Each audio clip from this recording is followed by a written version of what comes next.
آج لوگ جب کوئی مشکل آئے تو معاذ اللہ اللہ کی بارگاہ میں شکوے کر رہے ہوتے ہیں، اور بعض اوقات ایسے جملے کہہ دیتے ہیں جو کفریہ جملے ہوتے ہیں، اللہ تو ہماری سنتا ہی نہیں ہے، پتہ نہیں ہمارے ساتھ ہی مشکل ہوتی ہے، ہماری تو دعا قبول ہی نہیں ہوتی ہے، پتہ نہیں کیا قصور کر دیا۔ اللہ کے بندے یہ کہہ کیسے سکتے ہو آپ اور میں کہ ہم نے قصور کیا کر دیا؟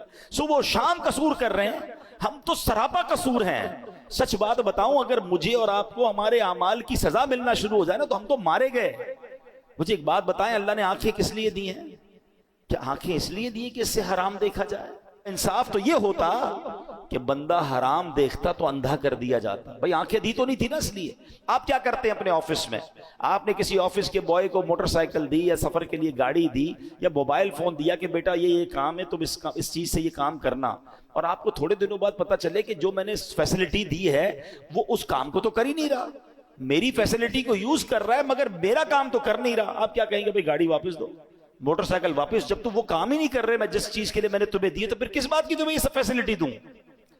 اللہ نے آنکھیں حرام دیکھنے کے لیے نہیں دی تھی، آنکھیں حرام دیکھتی وہ واپس لے لیتا نا، کان حرام سنتے تو بہرے ہو جاتے، ہاتھ ظلم کے لیے اٹھتے تو ہاتھ کٹ کر گر جاتا، پیر حرام کی طرف جاتا، اللہ کی نافرمانی کی طرف جاتا، میں اور آپ لنگڑے ہو جاتے۔ ارے وہ تو سزا دے ہی نہیں رہا، بہت تھوڑی میں جان چھوٹ رہی ہے، اور اب بندہ کہتا ہے پتہ نہیں کیا قصور کر لیا۔ اس سے پوچھو بھائی نماز 5 ٹائم پڑھتے ہو؟ نہیں وہ تو کبھی کبھی قضا ہو جاتی ہے۔ پھر کہتے ہو کیا قصور کر لیا؟ مطلب ہمارا تو دن رات قصور میں ہے۔ پھر یہ جملہ کیسے زبان پر آتا ہے؟ شکوہ نہیں، وین ایور کوئی پرابلم آئے اپنے آپ کو ریئلائز اسکین کرنا شروع کر دو کہ کیا غلطی ہو گئی بھائی، کیا مشکل ہو گئی، میں نے ایسا کیا کر دیا، فوراً توبہ، فوراً استغفار، فوراً اللہ کی طرف رجوع کریں۔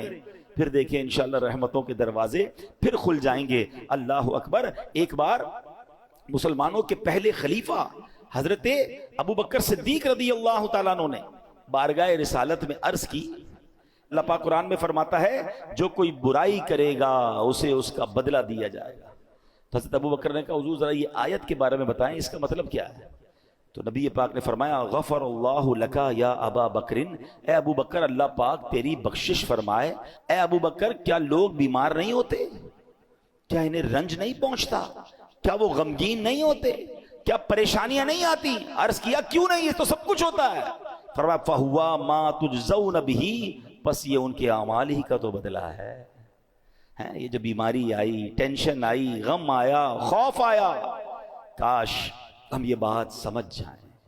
میرے پیارے اسلامی بھائیوں، اب ذرا ایک بڑی کمال کی حدیث ہے، تقریباً ہر جمعہ کے خطبے میں یہ حدیث ہم سنتے ہیں، بس اللہ کرے ہم سمجھنے والے بنے، میسج لینے والے بنے۔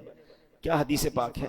نبی پاک علیہ الصلوۃ والسلام فرماتے ہیں البر لا یبلا، نیکی کبھی پرانی نہیں ہوتی، والذنب لا ینسا، گناہ بھلایا نہیں جاتا، والدیان لا یموت، اور بدلہ دینے والی ذات یعنی جس نے ڈیسیشن کرنا ہے، جس نے اعمال کا فیصلہ کرنا ہے، اسے موت نہیں آتی۔ میں اور آپ نیکی کر کے بھول جاتے ہیں مگر نیکی باقی رہتی ہے، میں اور آپ گناہ کر کے بھول جاتے ہیں مگر گناہ بھی بھلایا نہیں جاتا، وہ بھی لکھا ہوا ہے، اور ایک دن آئے گا جب ڈیسیشن لیا جائے گا، اور جس نے ڈیسیشن لینا ہے، جس نے فیصلہ کرنا ہے، والدیان لا یموت، بدلہ دینے والی ذات یعنی اللہ کو موت نہیں آتی۔